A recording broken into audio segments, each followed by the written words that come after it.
Hey gang, welcome back to my channel. If you're new here, welcome. I'm excited to get to know you. My name is Brit and I vlog about all things building a business and building a family at the same time. And for those of y'all who have been following me for a while, you know that if you have been following me for a while, my husband and I decided to move forward in the IVF process. And this has been an interesting process. I have a lot to say. I have a lot to say. I have a lot to say. Quick backstory. My fertility journey has been a long journey. When I was in my late 20s and early 30s, I had 2 fibroid removal surgeries. I then went on and got married when I was 35. Before I got married, I froze my eggs because I didn't know if I was going to get married anytime soon or if I was going to find someone. So I wanted to preserve my fertility. And then my husband and I have now been married for a year and a few months. And so now we're trying to have a baby.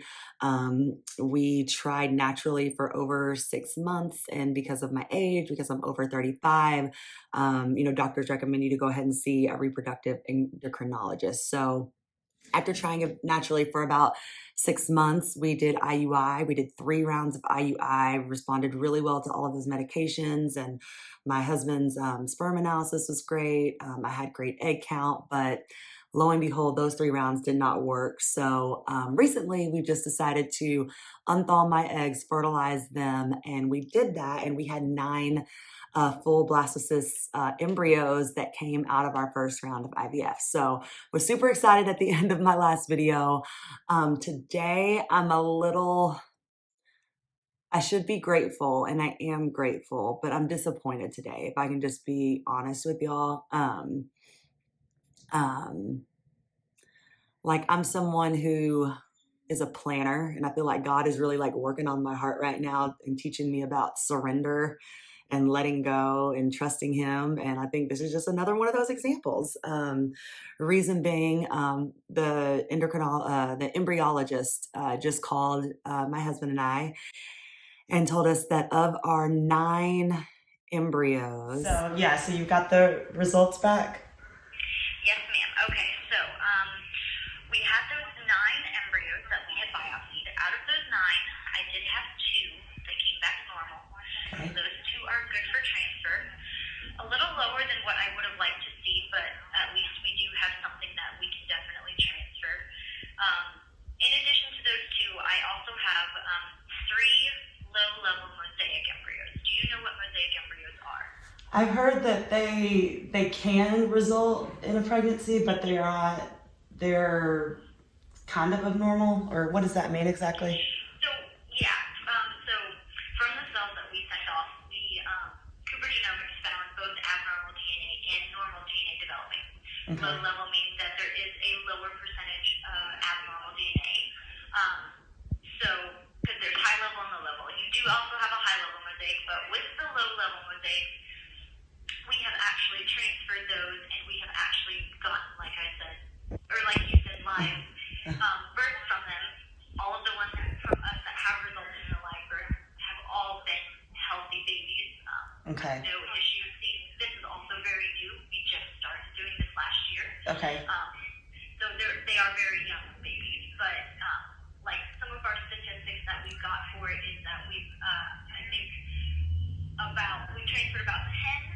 Out of those 10, we've had 70% positive pregnancy tests, so about 7 out of 10 actually got pregnant.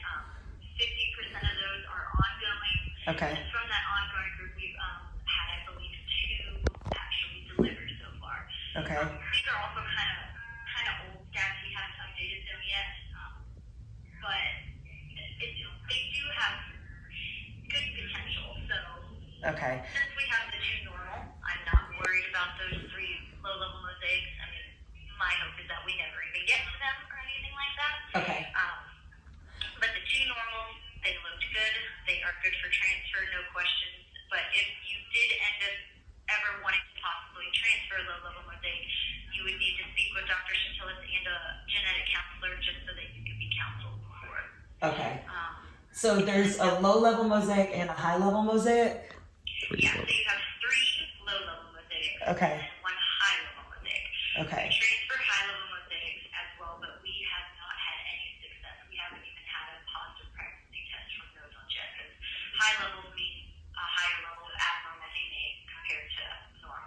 Okay. And then your other remaining three just came back with abnormalities seen. So not those three we definitely would not want to recommend for transfer. Okay. Okay. So we have two, and then for sure, and then three that are maybe, but you have seen success, 70% success with those. For a positive pregnancy test, Yeah. yes. Okay. Not a positive, not a live birth rate yet. Yeah. It's probably more like 30 to 40%. Okay. Depending on, factors.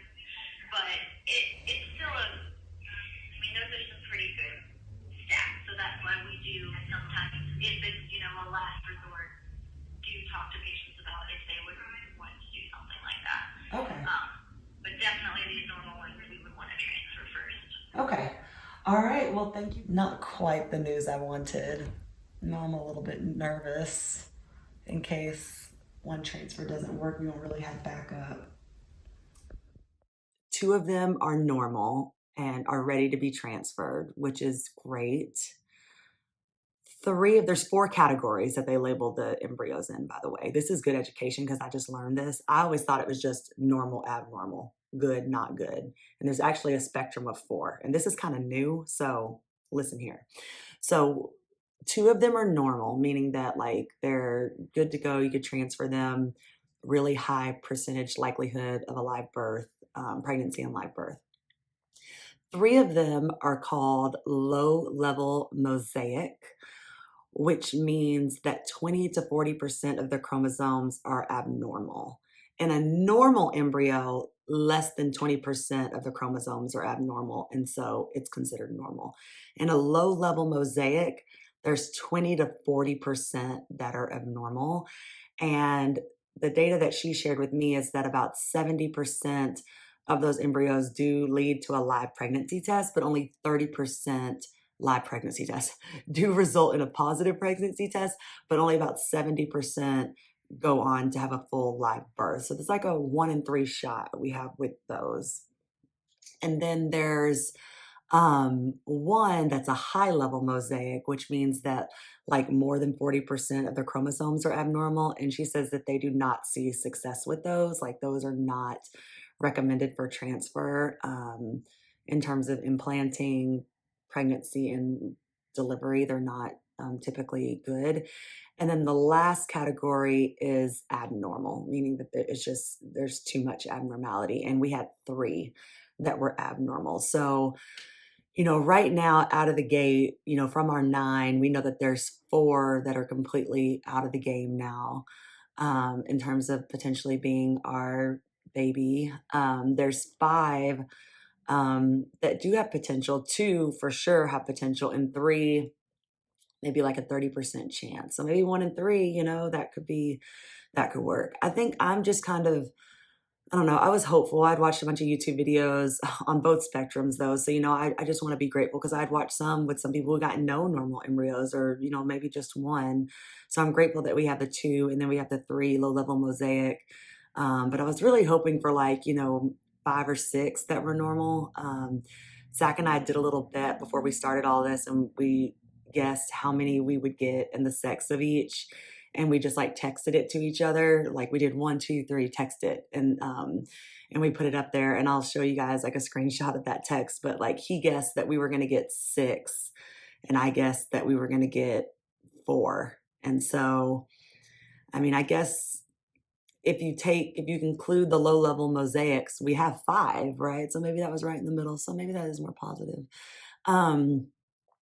But I don't know. I think the control freak in me just wants to have insurance. And, I've heard of many situations where transfers, are unsuccessful. So just in case something isn't successful, I want us to have backup. And now it's we really just have, 2 shots with these good embryos. And I always had a goal of wanting 3 kids. And, it's just making us have more conversations about other options too. I'm also very open to adopting and other things like that. But I don't think we really have to get there just yet. But now the big decision is we've got to figure out our transfer date, and we'll figure out,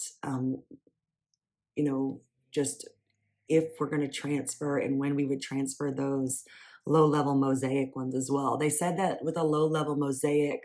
um, with a low level mosaic embryo that we would need to meet with a genetic counselor first because I think there are some risks of like birth defects or something. I don't really know, but I don't know. It's like a lot to take in. This is like human life we're talking about. This isn't freaking, monopoly money and video games. Like this is like real human life. And um, I don't know. I feel like, just in all these calls with doctors and stuff, it's like this percent normal, that percent normal, this, that, that. But I'm like, I mean, right now, technically, you could argue that we're parents. We have embryos that are fully developed, genetically normal, and just waiting for a uterus so that they can grow. So, I mean, that's really a blessing. But I'm going to try to do better this round and not go down rabbit holes of Googling and YouTube. Oh, here you are. And just pray more and, just really read and see what God says about these situations. I know that He wants us to be fruitful and multiply. That was a commandment that He gave um, humans. And, I'm trying to do that. I know that's a good thing. I know that having kids is a good thing. Um, it's not a bad thing. And it's a desire of my heart, a desire of my husband's heart. So I believe that, everything will work out. It's just, the question is now like, should I do another egg retrieval, and try to get more embryos while I'm 36? Because let's say we transfer these embryos, worst case, like none of them stick or one sticks, thank God, but none of the other ones do. And then, we're ready to have another baby. We need to do another round of IVF. And then I'm like 38 and my eggs are like even worse quality by then, Time is just kind of precious. I hate feeling like time is not on my side, but I'm a big believer in The Secret, so I just got to start remembering some of those things. But The Secret always says that you have to have abundance mindset. You can never think that you're running out of time or you're running out of energy or, that's all scarcity mindset and that, lack attracts lack and negative attracts negative and doubt attracts doubt. So I'm going to have to do like a lot of positive affirmations and just talk myself into staying positive and knowing that I've got plenty of time. I've got plenty of health. I've got plenty of resources. We have plenty of embryos. And, we could still be pregnant naturally, like now. That could happen too. But I don't know if anyone else is going through this. I just want you to know that I feel you. I feel you. I feel you. It is, like waiting all the time for test results and doctor updates and it's hard and I feel you and I just want to encourage you and through encouraging you, I'm also trying to encourage myself, just being honest. But I know that our best days are ahead of us. They're not behind us. I know that God knows the desires of our hearts. I know that everything will be more than okay. And I know that the outcome that we desire will be exceeded. It will be exceeded. But one of my favorite things to tell my team is that, the reason you set goals and the reason you focus on outcomes and you envision what you want is so that you'll work towards them. Because the real prize is not the goal, it's the person that you become in the process of trying to achieve the goal. That's the real reward. Who are we as people? And I know for sure that this process has definitely increased my faith. It's brought me and my husband closer together. It's made me more mindful. It's made me drink more water, which is good. So I'm hoping that I just become a better person through this process. And, I can just rest assured that God's going to bless us with a little baby in whatever shape or form that happens, either me delivering a baby, a surrogate, adopting a baby, but we know we want to be parents and we know we're going to have it. So I say all that to say we got the PGS test results back. I do encourage you to do that if you're doing IVF because I could have gone through so many miscarriages, like for sure, if I would have transferred, the abnormal ones, not knowing that they're all abnormal. So now at least our odds of a successful live birth are higher because, we won't transfer the abnormal embryos.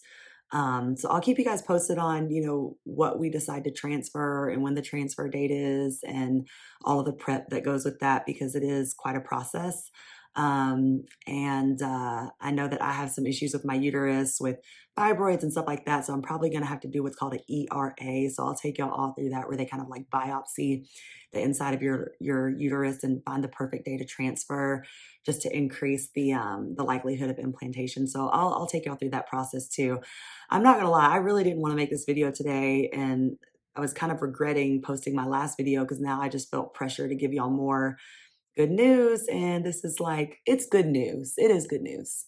Um, but it's not quite what we wanted, but we're grateful. So I am glad that we're documenting this process because when we do have our baby, they can see all we went through, for them, that we love them that much. We were willing to go through all of this. And, this is the new day and age we live in. And I know that there's so many other women who are going through infertility, going through IVF, IUI. And I just want you to know that you're not alone. We're better together and we're going to make it through it. So, anyway, that's my update for today. We have 2 normal embryos, 3 low level mosaics. So that gives us 5 potentially viable embryos for little baby Wold.